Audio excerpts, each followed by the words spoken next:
شروع اللہ کے نام سے جو نہایت مہربان اور رحم کرنے والا ہے۔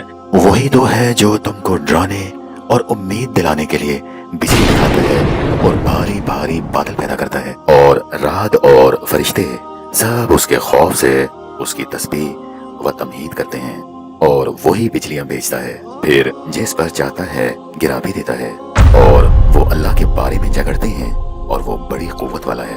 فائدہ مند پکارنا تو اسی کا ہے، اور جن کو یہ لوگ اس کے سوا پکارتے ہیں وہ ان کی پکار کو کسی طرح قبول نہیں کرتے مگر اس شخص کی طرح جو اپنے دونوں ہاتھ پانی کی طرف پھیلا دے تاکہ دور ہی سے اس کے منہ تک آ پہنچے، حالانکہ وہ اس تک کبھی بھی نہیں آ سکتا۔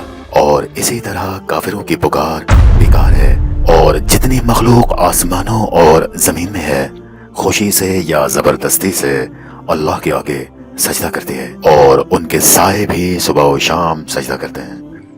یہاں پر آیت سجدہ پڑھی گئی ہے، لہٰذا سامعین پہ سجدہ واجب ہے۔ ان سے پوچھو کہ آسمانوں اور زمین کا پروردگار کون ہے، تمہیں ان کی طرف سے کہہ دو کہ اللہ۔ پھر ان سے کہو کہ تم نے اللہ کو چھوڑ کر ایسے لوگوں کو کیوں کارساز بنایا جو خود اپنے نفع اور نقصان کا کچھ بھی اختیار نہیں رکھتے۔ یہ بھی پوچھو کہ کیا اندھا اور آنکھوں والا برابر ہیں، یا اندھیرا اور اجالا برابر ہو سکتا ہے؟ بھلا ان لوگوں نے جن کو اللہ کا شریک مقرر کیا ہے، کیا انہوں نے اللہ سے مخلوقات پیدا کی ہیں جس کی وجہ سے ان دونوں کی تخلیق ایک جیسی معلوم ہو رہی ہے؟ کہہ دو کہ اللہ ہی ہر چیز کا پیدا کرنے والا ہے، وہ یکتا اور زبردست ہے۔ اسی نے آسمان سے می برسایا، پھر اس سے اپنے اپنے اندازے کے مطابق نالے بہ نکلے، پھر نالے پر پھولا ہوا جھاگ آ گیا، اور جس چیز کو زیور یا کوئی سامان بنانے کے لیے آگ میں تاپتے ہیں اس میں بھی ایسا ہی جھاگ ہوتا ہے۔ اسی طرح اللہ حق اور باطل کی مثال بیان فرماتا ہے۔ سو جھاگ تو سوکھ کر زائل ہو جاتا ہے، اور پانی جو لوگوں کو فائدہ پہنچاتا ہے وہ زمین میں ٹھہرا رہتا ہے۔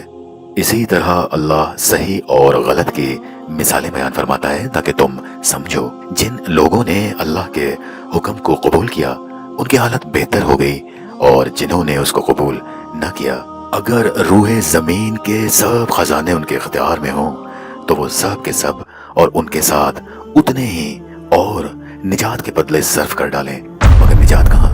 ایسے لوگوں کا حساب برا ہوگا، اور ان کا ٹھکانہ دوزخ ہے، اور وہ بری جگہ ہے۔ بھلا جو شخص یہ جانتا ہو کہ جو تم پر تمہارے پروردگار کی طرف سے نازل ہوا ہے وہ حق ہے، تو وہ شخص اس طرح کا ہو سکتا ہے جو اندھا ہے؟ اور سمجھتے تو وہی ہیں جو عقل مند ہیں، جو اللہ کے عہد کو پورا کرتے ہیں اور اقرار کو نہیں توڑتے، اور جن رشتوں کے جوڑے رکھنے کا اللہ نے حکم دیا ہے ان کو جوڑے رکھتے ہیں، اور اپنے پروردگار سے ڈرتے ہیں اور برے حساب سے خوف رکھتے ہیں۔